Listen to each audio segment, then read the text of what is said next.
Welcome back everyone to a video, and today we are talking about the entire AFC South division and predicting every single team in this division's 2024 NFL season. We're going to be going team by team and talking about certain players, coaching changes, record predictions, all kinds of stuff like that, starting with the Titans. Now, before we get into it, I do ask that if you've gone to enjoy today's video, you do hit the subscribe button because it is free, takes just a second, and it would help my channel out a whole lot on the road to 1,000 subscribers. I would appreciate all the support there. If you missed the first one we did this series, we did the NFC South last week. I meant to get this video out yesterday, so that's my bad on that, but got it out today. Once a week until the season starts. This should take us up into the week before kickoff, doing one division a week. So we're going to be starting out with the Titans for this. I'm going to do a brief little recap over 2023 and then get into some of the 2024 stuff, and I'll say like that same format for every team in this video. So starting with the Titans from 2023, Will Levis played in 9 games. He threw for 1,808 yards, 8 touchdowns, 4 interceptions, and half of those touchdowns did come in his first game ever when he got in there, I believe against the Falcons, I think, and threw for 4 touchdowns. So that was definitely his best game of the year. Other than that, Tannehill played for over half the season. Malik Willis played in a couple games too, but Levis was the highlight of the passing game just because of the potential he has moving forward. Rushing wise, you have Derrick Henry still kind of just defying the typical running back statistics of him supposed to be declining at this age, even though he ran for 1,167 yards and 12 touchdowns last year. Played in all 17 games. Also, Tajay Spears, the rookie last year, ran for 453 more yards with 2 touchdowns on top of that. He had a pretty good season, showed a lot of flashes too. And then receiving wise, so in 2023, Hopkins had 1,057 yards and 7 touchdowns, and then a huge drop off with then Okonkwo with 528 and 1 touchdown. Tajay Spears even had 365 and 1 touchdown. Chris Moore, no touchdowns at 424. And then Nick Westbrook-Ikhine, I guess, was kind of second receiving touchdowns with 370 yards and 3 touchdowns. So, the Titans' weapons at receiver really lackluster last year. Not a whole lot to really work with other than DeAndre Hopkins. Treylon Burks, someone that they drafted and kind of hoped would, take a big step. Didn't really do it. He was banged up, I believe, as well, so he missed a few games. It was just a disappointing season, but still left you with some hope because of Will Levis and what he really displayed throughout the 9 games he played. And then defensively, Sean Murphy-Bunting led the team in interceptions with 2. We also have, I just lost who I was going to talk about. Now I can't find them. Danico Autry played in all 17 games and led the team in sacks with 11.5, although unfortunately he is now left in free agency, so he's not on there for 2024. But for last year, I'd say those are probably their biggest players. Jeffrey Simmons missed 5 games as well, so it was an interesting year for the Titans. It wasn't very good, but it was still enough to give you some hope. And so talking about hope, let's look at the Titans roster as of right now. This is the depth chart. It looks a whole lot different than it did in the recap I just gave you guys, which is good. We have Will Levis at quarterback, Tony Pollard as running back from Dallas. You bring in, so have Tajay Spears at running back number 2, Calvin Ridley, DeAndre Hopkins, and Tyler Boyd for receivers. Ridley being their biggest free agency signing, at least in my opinion. Okonkwo is still at tight end. J.C. Latham, a huge pick for them in the draft. I believe it was top. No, I don't believe. I know it was top 10. There, Peter Skoronski going into year 2, Lloyd Cushenberry the third at center, Daniel Brunskill at right guard, and then Dylan Raduns at right tackle. Overall, it's an interesting offense because you now have Mike Vrabel out of there as head coach. You bring in Brian Callahan from Cincinnati, who wasn't the play caller in Cincinnati, but again, he still had he contributed a lot. It was a great offense, even though he wasn't the play caller. So it's definitely enough to get me excited about the Titans, and I'm just going to put this out there right now. For me, my record prediction for the Titans, whenever we get there, a lot of it is based off of the teams they play rather than the Titans themselves, because really on paper, this team doesn't really look that bad, but their schedule in the division especially gets to be a little rough. But for the offense on its own, a lot of this is going to depend on Will Levis and what he can do in year 2. Mason Rudolph's there, backup quarterback. You bring him in free agency from Pittsburgh, but you don't want to have to turn to that. You want Levis to take that next step this year. Coming out of the draft, Levis's arm talent was undeniable. Arm strength specifically, absolute cannon for an arm, and he did display that. He displayed being a tough runner when he was in the game as well, willing to fight for yards and stuff. So this guy has a very high ceiling, at least in my opinion. It's just whether or not he actually unlocks that this year. And again, For me, look at the receivers. This is not the youngest group in the world. In fact, it's honestly probably one of the older receiving groups in the league. But the talent is still there for Levis to be able to at least have competent weapons around him to really see what he can do in year two. Because Levis, he played okay last year, showed some flashes. All around wasn't really that great. But, Nick Westbrook-Ikhine, he's not bad, but he should not be your wide receiver 2 on the field. That just should not be happening. This wide receiver group is much better. It gives you enough to have faith that Will Levis has good receivers around him. If they aren't the youngest or the best in the world, it's good enough to show Levis, or to give Levis opportunity to show what he really has.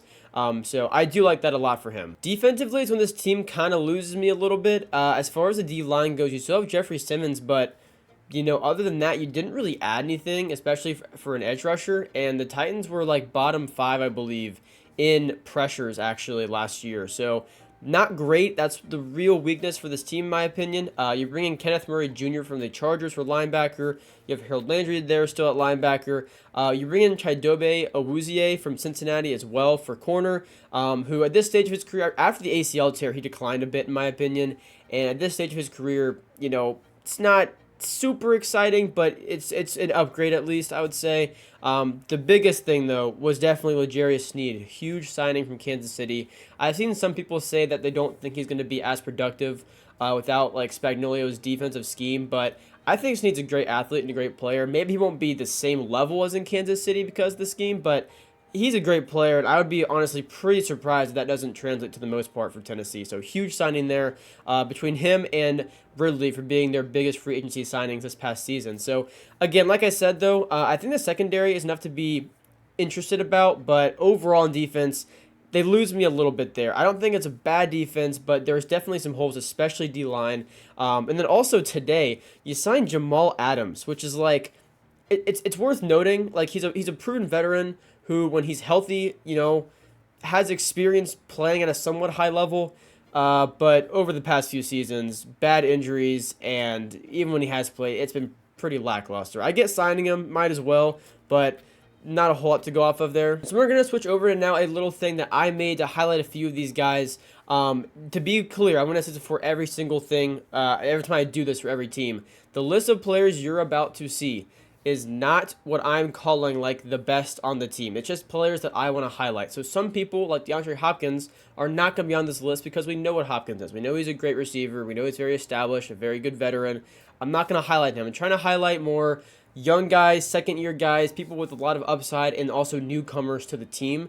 That is why the people you're about to see are on that list. I'm not saying it's the best. So that is why some bigger players throughout all the times I'm going to do this, like Hopkins, will not be on them. But with that said, now over to that list. So to this list for offense, there were actually a few guys I wanted to highlight. So first off being Will Levis for quarterback. I gave him the player to watch. I didn't do unproven, even though technically, yes, he is unproven. But I think Will Levis has shown flashes that you can see him, the possibility of him building off of that. So for me, it's more player to watch to see how much he takes a step this year rather than is he somewhat decent at all? Because in my opinion, he's still he's not a terrible quarterback. Now it's more what kind of step will he actually take this season? So again, I can understand that also going hand in hand with unproven, but I still prefer to give him player to watch because I do think the ability to take a leap is definitely on the table for this year for Will Levis. And I gave Tony Pollard the star. That is star potential relative to the team. So what I mean by that is, when I give someone the star, I do not mean that as a all-star across the entire NFL. I just mean for this team, they could be a star. And I give Tony Pollard that, and Calvin Ridley, because I think both are very dynamic players and guys that Tennessee, they have not had the past few years. You can have Pollard out of the backfield. Obviously, Derrick Henry aside, for backup running back, in previous years, they haven't really had that. So yes, losing Henry is a big loss, but now you do get something that can also help you pretty big in the receiving game as well. So I do like that. Pollard wasn't amazing in Dallas last year. I think he was a little underwhelming, but still, I think it's a good signing considering who you lost. And then again, Calvin Ridley, a little inconsistent last year, still a great receiver, and also gives Levis a solid target to actually look at throughout the season. So I like that a lot as well. And then J.C. Latham, their draft choice, this is big because the Titans really need help in that O-line. I believe they were either last or second to last when it came to QB pressures allowed. I know it was them and Carolina both down there toward the end. And so hopefully J.C. Latham can actually give a huge boost there. I think he's a great prospect out of Alabama. And then Tajay Spears, I gave the eyes too, as again another player to watch. This guy showed a lot of flashes last year. I'm not going to say he's like star potential, but he's definitely going to get his fair share of reps, and he's a great athlete whenever he's in. So I want to keep an eye on him too. Then defensively, L'Jarius Sneed is definitely star potential. I think whether he's on the same level as Kansas City or if he even is just a slightly worse version of himself from Kansas City, I think he can still be a star in this defense. He's a great player. Tennessee need a big cornerback like that, so huge signing there. I gave Chidobe Awuzie just the eyes because at this stage of his career, I'm not going to say he can be a star, but I am confident in thinking he could be at least an upgrade over what they've had in the past there. So I'm down with Awuzie being there, but I'm not going to say it's this big upgrade that like they desperately needed. That's more Sneed in my opinion, but Awuzie is a nice depth piece as well. And then strong safety Jamal Adams, just got to throw him in there. I mean, again, he's a proven veteran. Not sure what he's going to bring to the table, but he is on the roster, so might as well give him a player to watch grade. So with all that said, a lot of it just depends on what Will Levis does. I think his level of play is really going to dictate just how high the Titans' ceiling will be this year. Again, there's a lot of outside forces that we'll talk about in just a second as far as their strength of schedule and division. But for Levis specifically, if this guy, falls flat in his face this year, it's going to be a long season. In my opinion, even if he does improve slightly, it might still be a long season. I don't think all the pieces are quite there yet.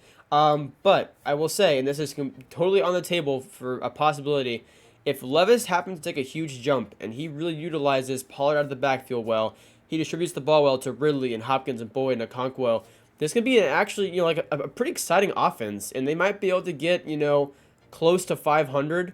Again, we'll talk about the schedule in a second as to why I don't think they'll get to 500, but the pieces are there. It's just a matter of if it all comes together right now. And in my opinion, I think it's still a little too early for the Titans to take like a huge jump, but we have seen crazier things. So with that said, I do see the Titans having a pretty solid offense, kind of in like that B tier range. Nothing too, mind-blowing. I think the ceiling is probably like an A- offense, and that's like best case scenario. I see it more like B, maybe even B+, maybe as the year goes on. I think the weapons are there, but it's just new head coach, young quarterback. It's going to probably, we're going to see some growing pains at first, for sure, at least in my opinion. So, yeah, that's how I see the offense. Defense, I see as slightly worse than the offense. I have next to no faith in that pass rush, to be honest. I think the secondary has an intriguing ceiling. I think it's not going to be terrible. I think Sneed and Awuzie could be, honestly, a pretty good duo. We'll see how that goes, though. So, overall, I see the Titans as like a C+ to B- team because we'll talk about that schedule now when it comes to record. Now, look, the Titans on the run, like I've said before, on paper, I really don't think this team is terrible. But out of nowhere, like literally the past 2-3 years, the AFC South has got increasingly more competitive. And just a side note here, doing this first episode on the NFC South last week was so boring for me. Like, as a Panthers fan, it was so boring, apart from looking at, like, the Falcons and, like, the Buccaneers. This division's, like, really exciting. So it's been, like, a nice change of pace. But, yeah, I had to just throw that in there. For the AFC South, though, you have the Colts as being pretty competitive last year with a backup quarterback with Gardner Minshew in there. You put in Richardson now, and it's like, man, if he comes back healthy, takes a step, he's had a whole offseason. That might end up benefiting him, honestly, to be able to kind of sit and learn more instead of starting the first year. The Colts could be very, very good. I think they will be pretty good. The Texans now, the crazy high ceiling, and the Jaguars still, I don't think they're really going anywhere. They're not going to, I think they missed their window to be the clear favorite in this division, but they'll definitely be competitive. So, for me, I think the Titans are a little too early to be competing with those teams in their division. And, playing each of those games each of those teams 2 times a year, that's 6 games. That is 6 games, and every single game matters in the NFL. I don't have a ton of faith in the Titans, so let's get into my record prediction. So I have the Titans going 4-13, and I'm going to be honest, I was looking for every possible excuse to make it higher than this. And if you guys disagree, which I'm sure some of you guys will, please comment down below who you see the Titans beating that I have them losing to. Because it's I can't have them beating teams like the Jets and the Lions and the Bills and the Texans. I just, they're not on that level yet, in my opinion. So I think one that could be different could be the Colts in Tennessee. I think the Titans, they could probably pull that one off.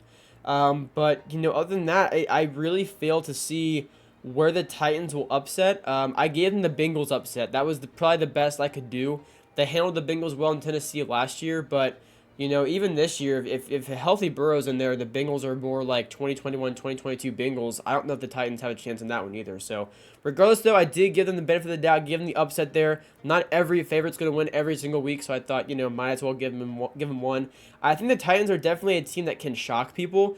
I just don't think they can do it consistently this year. I think they're still about a year or two before getting to that point where they're like a serious threat in this division. So, yeah, a lot of it for me is just unlucky. You got pretty unlucky at the stage of having to rebuild your team.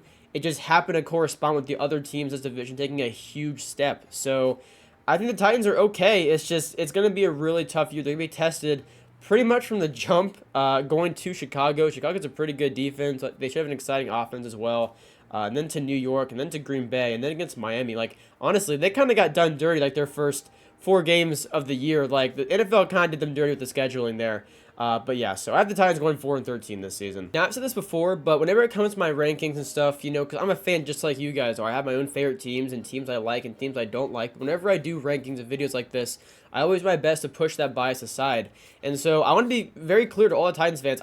The Titans are a team I actually like. I like. It's not even a team that I'm like neutral about. I actually like the Titans a lot. But I think too much has to happen this year for them to really capitalize on some of those games, especially on the road. So I have them going 4-13. I think the ceiling, like the absolute best, would have to be them competing in this division and upsetting some teams out of the division on the road would be like 7 wins. I really don't see more than 7 wins though. So again, let me know down below what you guys agree and disagree with the Titans. But I like the Titans a lot, and to me, it's like you don't have to be win first this year because, in my opinion, you have a new head coach, you have a young rookie quarterback, or young second-year quarterback. You want to be able to know that Will Levis is truly the guy moving forward. So for me, win or lose this year, just see what you really have in Will Levis. He's had a full offseason now. He has some good weapons around him. Even if it doesn't translate to a lot of wins, you want to know Will Levis is your guy moving forward, and after that, then you can kind of plan accordingly. But that's how I see the Titans 2024 season. On to the next team. All right, guys, and the next team up is the Jaguars. So once again, gonna jump right into the 2023 recap. So in 2023, Trevor Lawrence threw for 4,016 yards, but 21 touchdowns to 14 interceptions. Played in all but 1 game. And it's no secret that Lawrence is pretty banged up, especially like that ankle injury. You can look at his stats before and after that, and it's like there's definitely a decline. So it was definitely bothering him, and I mean, in my opinion, definitely impacted his play. And I know I've seen a lot of like Trevor Lawrence slander recently, and it's like, this is not a great season by any means. No, it's 4,000 yards is nice, but 20 touchdowns, 14 interceptions is not great. But we've seen Lawrence play at a higher level than this. And to me, when you look at the injury in the before and like while he's playing with the ankle injury, there's no really denying that. And I also am pretty sure, I could be wrong, but I am pretty sure as well that the Jaguars led the league in dropped touchdown passes. So Lawrence, that could have been probably 7, 8 more touchdowns.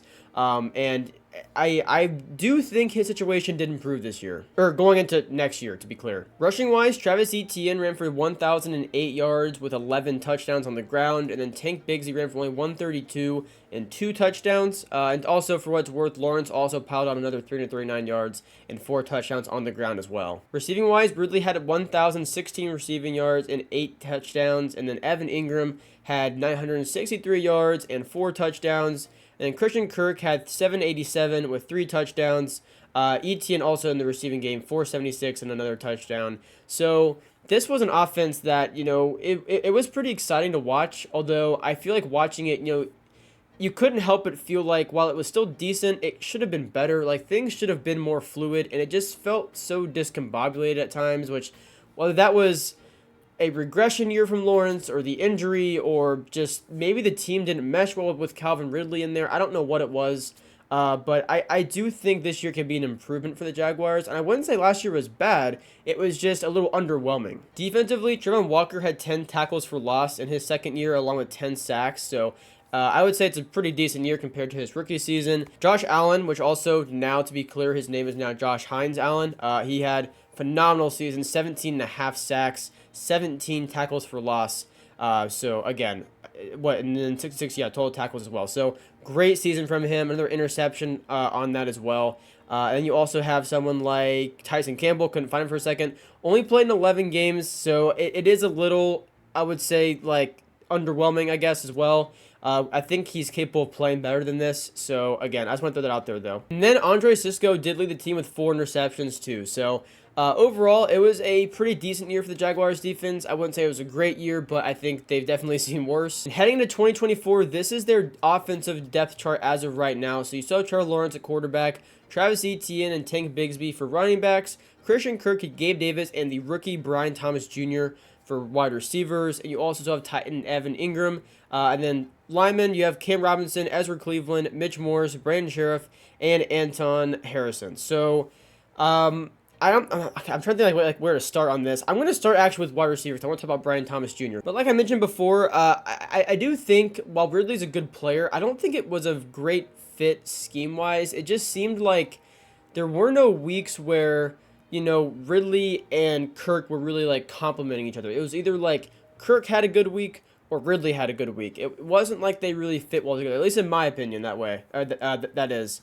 But when I look at this now, you know, you have Christian Kirk back to that wide receiver 1 role, which he honestly did great in 2022. I think he proved a lot of people wrong, including myself, when it came to the contract that they gave him. You get Gabe Davis.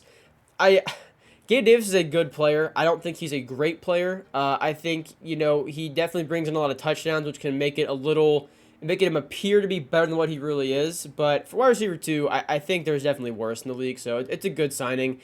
But then Brian Thomas Jr., this is someone that, like, look, this past draft class was absolutely stacked at wide receiver. Like, Marvin Harrison Jr. was, like, wide receiver 1, pretty much, I guess, agreed upon most people.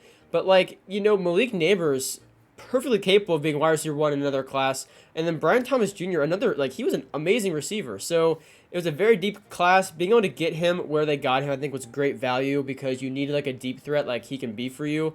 So I think it's a great move. I like it a lot because it can help Trevor Lawrence out. And I think it might just mesh well together. I think last year was just, things just didn't come together like we all kind of hoped it would. Also, from what I've heard, I believe Doug Peterson is trying to also make an effort to get Tank Bigsby more involved so that Etienne is not like the workhorse. So just throwing that out there, I think we might see more of Bigsby in the run game and Etienne a bit more in the receiving game this year. It's going to look a little bit different, and honestly, I'm pretty excited to see how it looks. Defensively, they signed Eric Armstead, which is a massive signing. The Jaguars really kind of came out of nowhere, I believe, to sign him in the first place because I can't remember who was actually like talked about pretty heavily up until his signing, but it was not the Jaguars. They kind of came out of nowhere as a dark horse and got him. So that was a huge signing to help stop the run there. Trevon Walker, again, year 3 now. We'll see if he takes another step.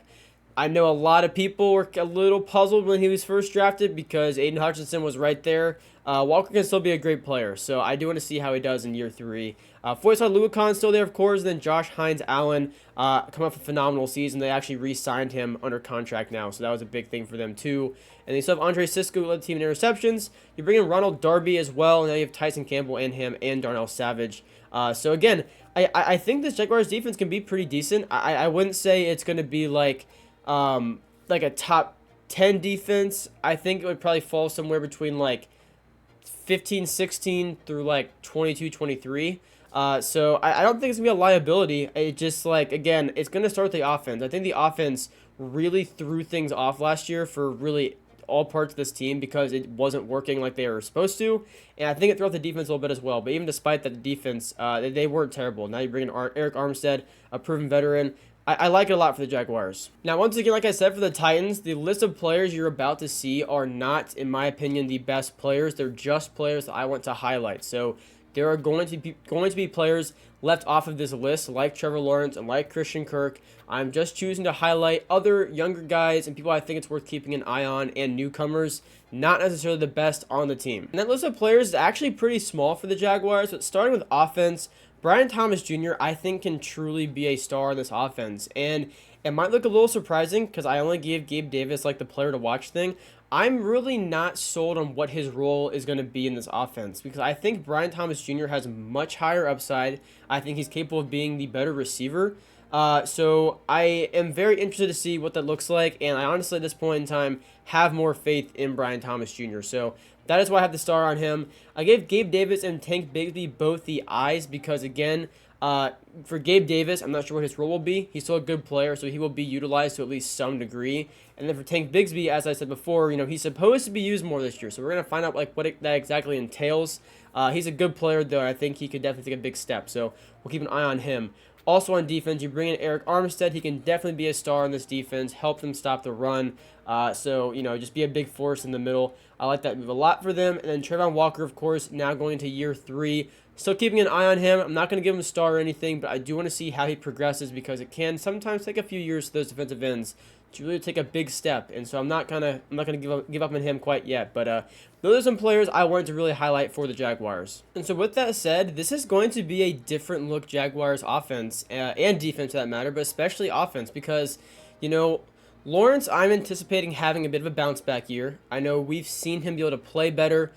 He is a better player than what he showed last year. And a healthy Trevor Lawrence, I think, can operate in this offense operate even better in this offense because I think it's just built better. I think Ridley was a great signing because you need another wide receiver, but I'm not sure if it was the best fit. I think Brian Thomas Jr. now, I trust that more because you really took the time in the draft process because this is a deep wide receiver class. There are a lot of guys to go through just like in any draft, especially this one because you could get great wide receiver talent pretty far back in this year's draft. So they know what they have in Brian Thomas Jr. He's looked good in the offseason stuff for what it's worth. And for that reason, I think it's going to be a good year for the Jaguars offense. Evan Ingram had 100 receptions last year, the first of his career. So Lawrence has weapons all over the field. It just starts and ends with him and being able to bounce back. And then also in other coaching changes, getting Bigsby involved more, maybe utilizing ETM more in the receiving game, not running the ball to him as much as before. Just being able to find that healthy balance between the two because this offense, it has a ton of potential. I was very high on the Jaguars last year. It didn't ultimately go that way, but I think the upside of this offense is definitely still here. And so with that said, I do have both their offense and defense being relatively high. I think the Jaguars on paper are a team that's been assembled pretty well. I think it really just depends on Lawrence being able to utilize that. I think obviously the coaching's a big deal too, but I trust Doug Peterson to be able to scheme up those things. And defensively, I think you want to see improvement from Walker. You want to see the secondary hold up a bit. It's still a little questionable to me, but I do think bringing in Savage is a good signing. And bringing in Darby is a decent signing. So I think it's enough to compete. I wouldn't say it's going to be like one of the top in the league, but I don't think it's going to be a liability necessarily either. So to me, the Jaguars have all the things on paper to compete in this division. But competing in this division is, it's going to be pretty tough. And so looking at their schedule, week 1, you go to Miami. That's a pretty tough game. And again, just like I'm going to say for all the teams in this division, except for the Titans, you're in the AFC South, a division that we're not used to seeing be this competitive, but it's going to be. And the AFC as a whole is incredibly competitive. I said it all last offseason. It's not like a hot take. Everybody knows it. But, it's just like it's so crazy to me that there's going to be a lot of teams that are going to be pretty good teams that will not make the playoffs. There's only, 7 spots? There's going to be a lot of teams left out. The AFC North is going to be incredibly competitive. The AFC South is going to be incredibly competitive. A 3-team race in the AFC East. So it's going to be tough. You got to be able to set your team apart. And the Jaguars, I'm not sure if they're going to set their team apart, but they will definitely compete with the best of the AFC South, at least in my opinion. So let's get to their record. So I have the Jaguars going 10-7. So this is one that I could see a lot of games going either way because it really depends on if the Jaguars really hit that potential like I think they can. For instance, so the Packers and Jaguars game, it's a very tough game for me to pick. I kind of gave the edge to Jacksonville there because they are in Jacksonville. Same for the game against the Bears as well. I don't think they can compete with the Lions in Detroit, though, or the Dolphins in Miami. I still think the Browns come to Jacksonville and beat them. I think they lose to the Colts in Indianapolis. So, I think they win, obviously in Jacksonville. The Colts have not won in Jacksonville in, I think, 10 years now. So I think that streak stays alive. But, again, losing in Philadelphia, I think the teams that could go, I think the games that could go either way, not in favor of them, though, is like the Jets game. Like, that could definitely be a game where if the Jets are really on fire late in the season, the Jaguars are starting to kind of struggle and their playoff hopes are kind of dwindling, that could go definitely in the Jets' favor. Even the Raiders game, like that might be two teams really on the fringe of getting in the playoffs. That might be a crazy environment there in Las Vegas if they're like, if both have like, 8, 9 wins at that point in the year, whatever it may be, and they need to kind of win out. Like that might be a really, really important game. So there's a lot that could go either way. I do see the Jaguars being over 500 though, so I think they'll go 9-8 at the worst. But because of how competitive the division is, if the Colts happen to, upset him again, or the Texans upset him the second time, or not upset him, if they had to beat him the second time, or no, sorry, if the Jaguars happen to be the Texans a different time, that could also go the other way. So there's a lot of variety here. But I do think the Jaguars are capable, at least on paper, of being a 10-win team. I do have faith in Trevor Lawrence. I think he's a good quarterback. I don't think it was shown well last year, but I think a lot of things were not shown well last year. I don't think you can pin it all on Trevor Lawrence. Like I said, there were a lot of drops in the red zone last year, or just plays that were thrown to the end zone that were dropped, not even just in the red zone. So I think they're better than that. I think the offense will look a lot more fluid this year. I really just think it comes down to, I'm going to say this for every team in this division, it comes down to the division. It comes down to beating your divisional opponents. You got to capitalize on every game in the NFL. That's what makes it really exciting, in my opinion, is that every week really matters. And when you're in a division that's competitive and a conference that's competitive, then you got to get those wins to stack up. And I don't know if they will down the stretch, but we'll see. I think on paper, they're at least good enough to compete. So we'll see what happens. Make sure to comment down below what you guys think the Jaguars will do in 2024. And now on to the next team. Next is the Colts, and the Colts are a team that I have been high on really all offseason. And if you didn't see my video going over the most underrated teams going into 2024, go check that video out. But just to spoil the entire thing, I guess, number one is the Colts. It's not the entire video, I guess, but number one.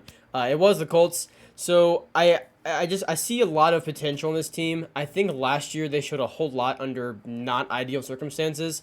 I think Shane Steichen did an excellent job at head coach in his first year.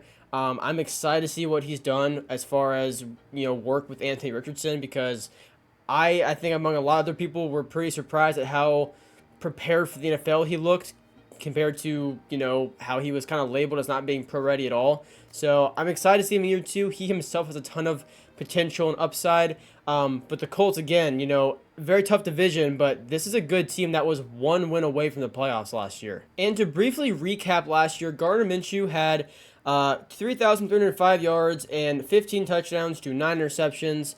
Richardson, in the 4 games he played, had 577 yards with 3 touchdowns to 1 interception, and he also had 4 more touchdowns rushing the ball as well. So 7 total touchdowns to 1 interception.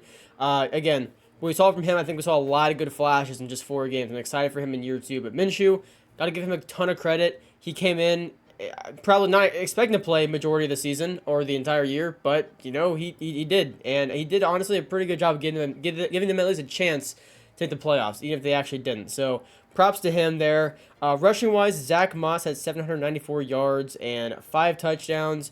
Taylor had only 741 yards with 7 touchdowns, but he also missed 7 games. So technically in 10 games, it's really not that bad. But again, you want him to play more than just 10 games a season. Trey Sermon had 160 yards and no touchdowns last year, but I do highlight him because he's now running back 2 after Zach Moss left in free agency. So I want to throw that out there as well. And then receiving wise, and I've said this, I think, basically every time I've had to talk about the Colts or Michael Pittman Jr., this is one of, if not the most underrated wide receiver in the entire NFL. 109 receptions, 1,152 yards, and 4 touchdowns with Gardner Minshew. And that's not a knock on Gardner Minshew, because I think everyone knows he's decent. He's one of the better backup quarterbacks, but with a better quarterback, he could put up even better numbers than this. And 1,100 yards and 4 touchdowns in a offense that was not expected to be ran the way it had to be ran. Those are great numbers. Those are great numbers regardless, but those are especially great numbers under those circumstances. So props to Michael Pittman Jr. Big re-signing for the Colts this offseason. They have him back now. Josh Downs, I feel like it wasn't really big in the media, but he had a very good rookie year as well. 771 yards and 2 touchdowns under the same circumstances that Michael Pittman Jr. was playing under, because again, Minshew in there. Not exactly the ideal offense they wanted, but again, a good year from Josh Downs. Alec Pierce, 514 yards and 2 touchdowns. Kyle Grant's there tied with 368 yards and 1 touchdown. So, again, also Zach Moss, 192 yards in the receiving game and 2 touchdowns. Again, pretty decent there, too. So, it was a decent receiving game, passing attack. I could not think of the term there for some reason. But it was a decent passing attack. And, again, Minshew, I think he did a great job of putting this team in spots to win. I mean, they had a big upset over the Ravens at one point last year. So, very cool to see. I'm excited for the Colts going into this season. Last season could have been disastrous, but they made it a very respectable year and nearly made the playoffs. Defensively, their rookie Juju Brents only played 9 games, unfortunately, and missed 8 more, so I'm definitely keeping an eye on him going into this season. Kwity Paye had 8.5 sacks, pretty good for them in the D-line. DeForest Buckner did his thing as well, with I almost read the passes defended an accident. 11 tackles for loss as well. So, again, it was a good year defensively. I think, Shaq Leonard missed 8 games. Very lackluster. Not the year you usually expect from him. So, again, it wasn't, I think what they expected, but it wasn't a terrible defensive year. It just, for everything to kind of go wrong and these be the results, I think you can live with that, given just how all over the place last year was with the Colts. And so now for 2024, you have Anthony Richardson back and healthy. Joe Flacco back up quarterback for what it's worth. Maybe he gets a chance this year too. I don't know, just throwing it out there. Jonathan Taylor, running back 1. Trey Sermon now running back 2. You have Michael Pittman Jr., Josh Downs, and Adonai Mitchell for wide receiver number 3, with Alec Pierce now at wide receiver number 4. And then also Jelani Woods at tight end with Kyle Grant in there as well. And then O-line, you have Bernard Raymond, you have Quentin Nelson, Ryan Kelly, Will Fries, and Braden Smith. So this is an offense that I am so excited about. If we're to talk about teams other than my favorite team being the Panthers, the Colts are in that top 3 to 5 range of teams that I'm super excited to watch. I love Richardson. I think he has shown a lot in a little time because the physical attributes were always there. He has the height, he has the speed, he has the athleticism.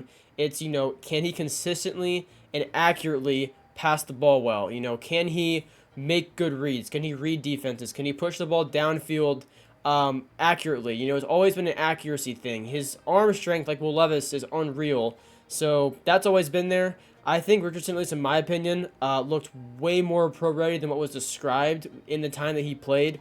So again, he should be one of, if Shane Steichen develops him like he's proven to develop Jalen Hurts in Philadelphia, Richardson can grow into one of the best dual threat quarterbacks in the entire NFL, in my opinion, because the physical tools are there.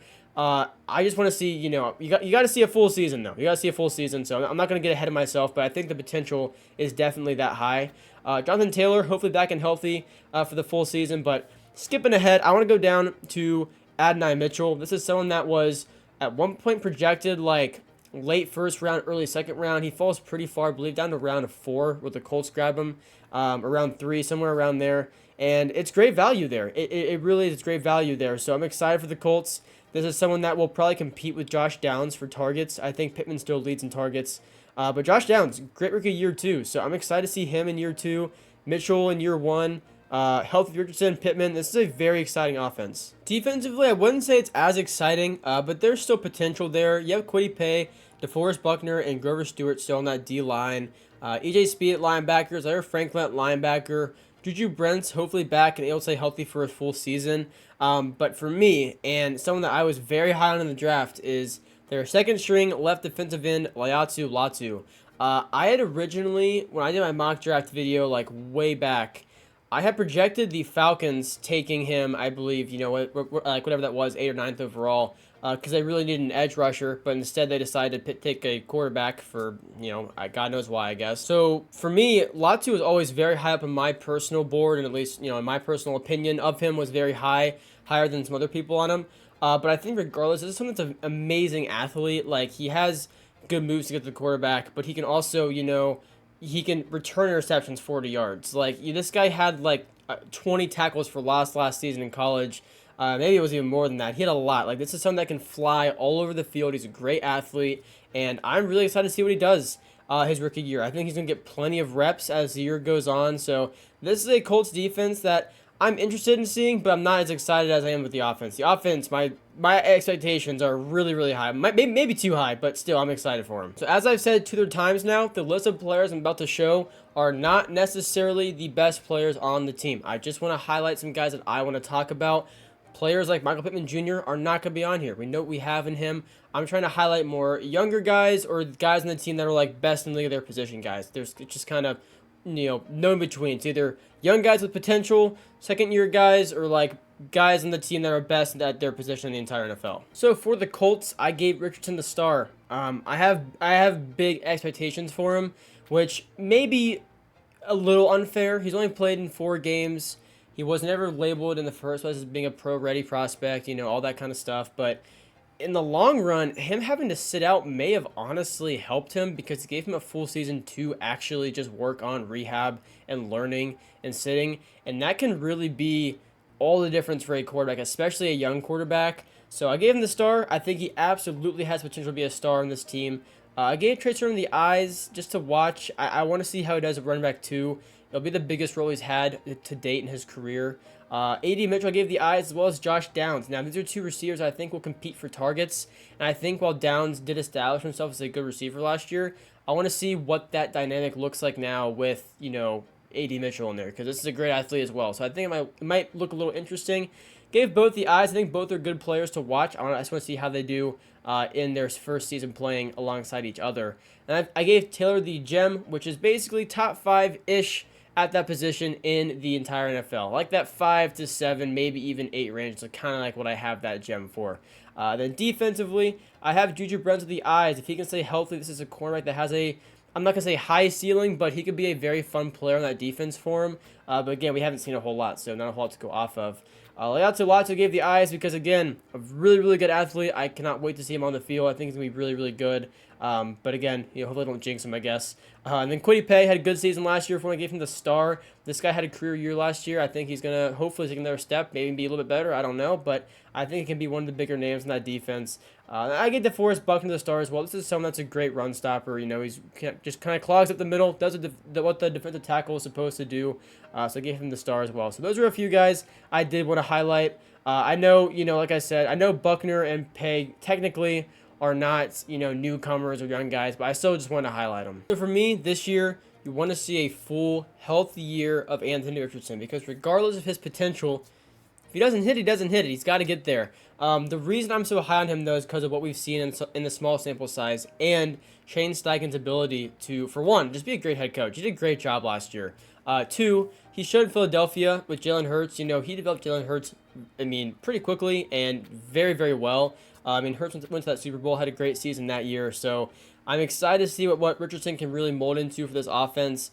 You want to see Taylor back and healthy, of course, for a full season. And then after that, it's just how this offense is really going to operate. Who gets the most targets apart from Michael Pittman Jr.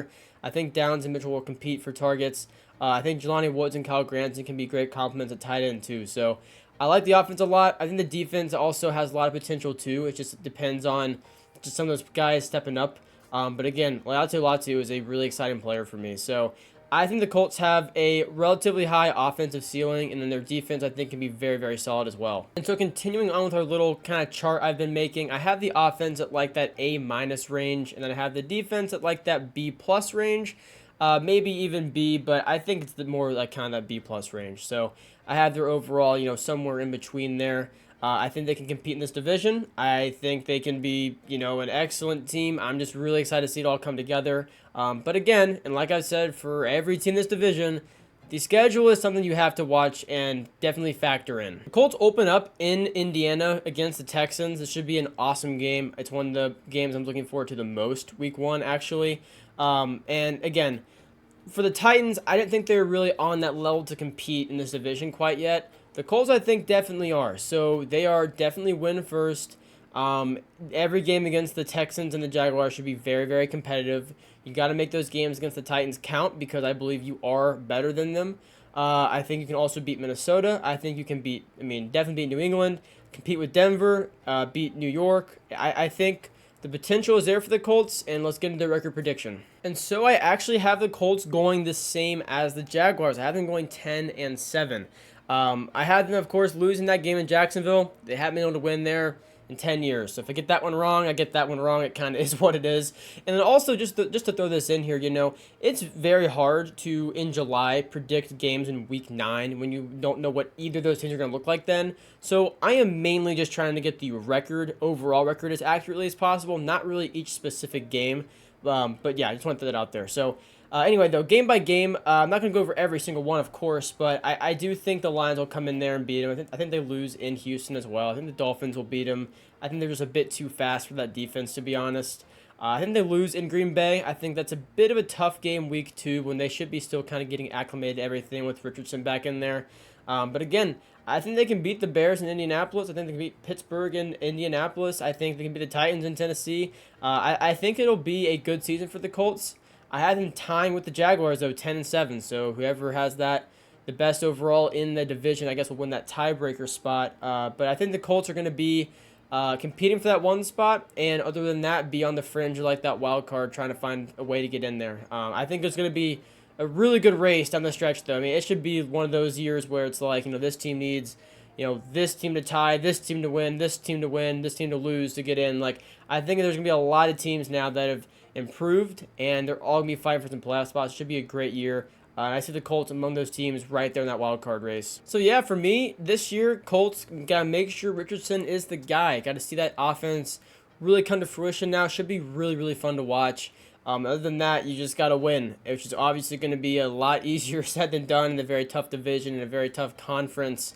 But I think the potential is there for the Colts. I'm really looking forward to this team playing football this year. I do have them getting, I guess tied for second, whatever, in this division as of right now. Which means my number 1 team in the AFC South this year is, of course, the Texans. I've been very high on this team all offseason, like many other people. I think Stroud's going to be amazing in year 2. I love their move to get Stephon Diggs, go all in on winning, capitalize on this opportunity where this team's really taking a big step. With the new head coach there, D'Amico Ryan's doing great. Great young defense, great offense. I mean, it's a really exciting time to be a Texans fan. Last year, Stroud threw for 4,108 yards, 23 touchdowns to 5 interceptions. And with the potential his offense has, I would be shocked if he does not break 30 this year, to be honest. Rushing-wise, Devin Singletary actually did a pretty good job. He had 898 yards with 4 touchdowns. Dameon Pierce had 416 with 2 touchdowns. Not quite as good as his, rookie year, but, still somewhat productive. And then also Stroud on the ground had 167 with 3 more touchdowns as well. So rushing-wise, it was a pretty solid year, but that clearly was not the highlight of this year for the Texans. The highlight was definitely their receiving game, or at least their passing attack, whatever you want to call it. Nico Collins, 1,297 yards and 8 touchdowns. Tank Dell, 709 yards and 7 touchdowns. Dalton Schultz, 635 and 5 touchdowns. Noah Brown, 567 and 2 touchdowns. Robert Woods, 426 and 1 touchdown, and then even Brevin Jordan, 219 and 2 touchdowns, including that one massive touchdown in the playoffs. This was a super exciting team to watch, not only because it came out of absolutely nowhere to be this good, but because of Stroud's ability to really distribute the ball was really, really fun to watch. Nico Collins took a huge step up, and also I want to be clear though, because I've seen some people say that Stroud kind of made Collins and stuff. Collins was balling before Stroud got there. It was just on the Texans, so no one really cared. But Collins is a great player, so I think he's deserving that contract, and I think he has a ton of potential in the NFL. Tank Dell also so good, and I can't believe he broke his leg. That absolutely sucked. I cannot believe that. But hope he's back and healthy. That should be really exciting. You, of course, add Stephon Diggs, but what a great year for the Texans. Even defensively, Jalen Petrie had a pretty good season. I like that guy. I feel like he's one of those kind of unsung heroes.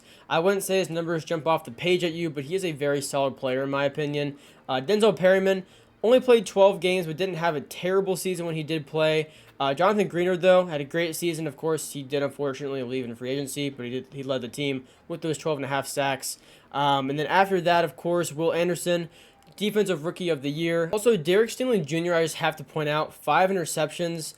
He did only play in 11 games. That's still a big step up from his rookie year when he kind of disappointed. So, I still believe in him. I think he can be a really, really good player for him. He was one of my players last offseason. I talked about being a breakout guy or I can't remember what the video was. But either way, I talked about him. And I think he had a great year too. So, really excited about that. And hopefully it gets better even for year 3 as well. But overall, it was a great season for the Texans. And so now, of course, you do have C.J. Stroud. You bring in Joe Mixon at running back after losing Devin Singletary in free agency. You still have Dameon Pierce as running back number 2. Stephon Diggs is 1. Nico Collins 2. Tank Dell 3 with Robert Woods and Noah Brown and John Mechie all back there. Really good depth pieces all around. Great starters, great depth pieces. Love that for them. Dalton Schultz, tight number 1 with Brevin Jordan still behind him. Also, you draft Cade Stover. And for what it's worth, that is C.J. Stroud's college tight end, so kind of cool. Laramie Tunsil, Kenyon Green, Juice Scruggs, Shaq Mason, and Titus Howard is also that offensive line. And this is just a super exciting time to be a Texans fan. I've said it like 3 times now, but like, being able to go all in after just, hoping for a high draft pick the past few years after Deshaun Watson, the whole thing crumbles, unbelievably disappointing. And then you draft Stroud, you're just kind of hoping he's the guy. And not only is he the guy, but he turns the entire franchise around in 1 year with the help of DeMeco Ryans. So, best case scenario by far. It was kind of like that Joe Burrow influence in Cincinnati in his first full season after that ACL tear his rookie year with that Super Bowl appearance. Like, it was a complete turnaround. I see the same thing for the Texans. And to go over this just once again, not play-by-player, but, Joe Mixon, he's not young, but he still has some good football left in him, I believe. I don't think he's a great pass blocker, but he can give you meaningful reps down the stretch in the running game. He's not that bad, at least yet.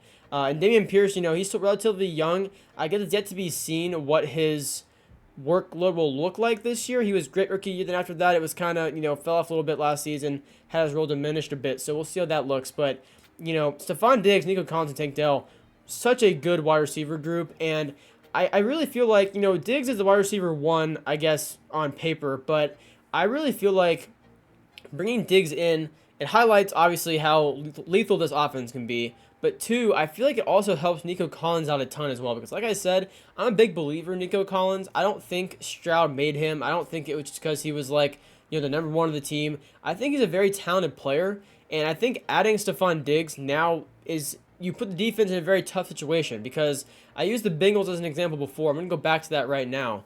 With the Bengals, when you have Burrow and you have Chase and you have Higgins, it puts the defense in a really tough spot. Because you have to watch both guys that are amazing players. They're both very tough to stop. Different types of players, but still amazing receivers. And I think it's going to be the same type of thing now, except now you have Tank Dell, who is better than like a Tyler Boyd was in Cincinnati, at least, the past few seasons. So I think the dynamic is, it's going to be really interesting. Collins have a lot of opportunities by keeping the defense honest. They can't play one person too much because then the next guy is going to be open. It's going to be really tough to pin down what this offense is going to want to do and what they're going to do and what they're going to do at what times, because there's so many options they can do, so many different things. It's going to be a crazy year for the Texans. And then defensively, Will Anderson Jr. in year 2 is obviously a huge name to watch. He could have a huge step up. Danigo Autry, who we talked about in Tennessee, who had a pretty good season, he left. He comes to Houston. That's a great move as well for the Texans. They also bring in Danielle Hunter from the Vikings. Another really good move for that D-line. So that D-line should be quite good, especially their edge rush.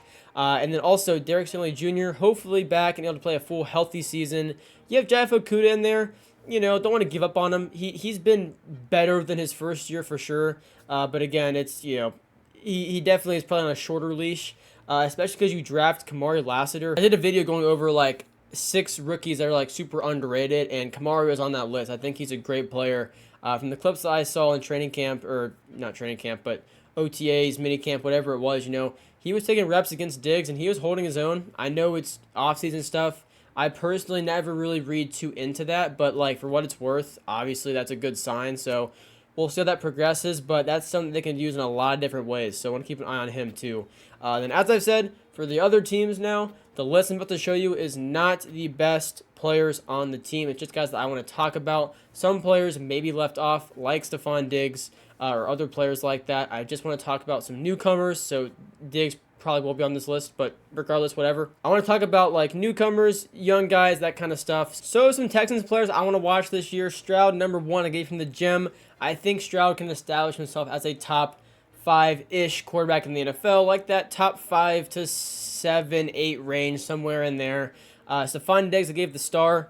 Nico Collins, I gave the star. Tank Dell, I gave the star. I think any one of these guys, any given Sunday, can go for over 100 yards. I think it's like one of the best wide receiver trios in the entire NFL. Maybe the best. I think it's going to be incredibly hard to stop. It should be really fun to watch. Defensively, Will Anderson Jr. I gave the star, along with Daniil Hunter and Derek Stingley Jr. Derek Stingley Jr., if he can stay healthy, he can really establish himself as a star in that secondary. Big improvement last year, even though he went down. But 5 interceptions from coming off like a rookie year he really struggled in. That's not bad at all. So hopefully he can stay healthy. But Daniil Hunter, great pickup after losing Jonathan Greenard in free agency. Actually, well, really, the Vikings signed Jonathan Greenard, so they technically just switched defensive ends. Just kind of funny. And then Kamari Lassiter, guy to keep an eye on. They drafted, technically he's just a kind of a second string guy right now, but as the year goes on, watch for him to potentially take more and more reps. Those are some guys I wanted to keep an eye on. I think they're either key players or newcomers or whatever they may be, but the Texans, they have a very, very high ceiling this year. And honestly, I don't know what else to say about the offense. I feel like I've already kind of said all there is to say. Stroud coming back in year 2 after an amazing rookie year. With better weapons, a good running back, solid offensive line, I think it's going to be a really crazy year. Defensively, D'Amico Ryan's done an excellent job helping that young defense out just in 1 year. Now you draft guys like Kamari Lassiter, you bring in guys like Daniil Hunter, Danico Autry. It should be a super exciting year for the Texans. And so then for the chart, I have this offense at S tier, the first S tier offense I've covered so far in this series.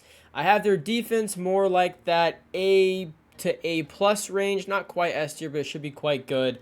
And of course, they're overall just somewhere in there. I'm super excited for the Texans this season. Again, like the Colts, they're one of those teams I'm really excited to watch. And I think their potential is super, super high. So this is kind of how I see it on our little chart thing. For what it's worth, they are still in this very tough division that we've now talked about several times. So again, nothing's really guaranteed, especially when you're playing good teams, like the Colts, like the Jaguars in that division. I think they are worlds better than the Titans, to be honest. But again, the Texans, they play some real teams in there. They play the Cowboys, they play the Lions, they play the Chiefs, they play the Ravens. There are some really good teams in this mix. And let's get to the record prediction. And so for the record, I had the Texans going 12-5. I had them losing week 1, though, funny enough, to the Colts in Indianapolis. But I have a big win streak after that, beating the Bears, beating the Vikings, beating the Jaguars, beating the Bills, beating the Patriots. I had them losing in Green Bay. I think they had a pretty tough game, and you got to lose again at some point, at least you would think. So I do have them losing that one. It's always, I think, pretty tough to play in Lambeau, and the Packers should be a team that's quite good. So I had them losing there, then beating the Colts, losing to the Jets in New York, and then losing to the Lions still in Houston. I think those will be both pretty close games, but 2 games I do see going the opposite way. Then I had them beating Dallas in Dallas. I had them beating, the Ravens even in Houston. I had them beating the Dolphins in Houston, losing to the Chiefs on the road, but overall going 12-5. There are, of course, quite a few games that could go the other way, like playing a team like the Bills. But then again, maybe they win in Lambeau. Maybe they win on the road in Kansas City and they lose in Dallas. There's a lot of games that could go the other way. But I see the Texans being well over 500 and establishing themselves as a Super Bowl threat in the entire AFC. So for me, it's just go win like that. They're a win now team. It's not like a see what you have in Will Levis, see what you have in Bryce Young kind of year. No, it's you got the pieces. You made even more additions. You went out and you got people like Stephon Diggs. You're all in. Just go for the Super Bowl. It's a win-now season for the Texans, and I think they will win a lot of those games. So make sure you guys are subscribed to the channel if you did enjoy the video. Comment down below what you think the order of the AFC South will go this year and what some of these teams and players will do.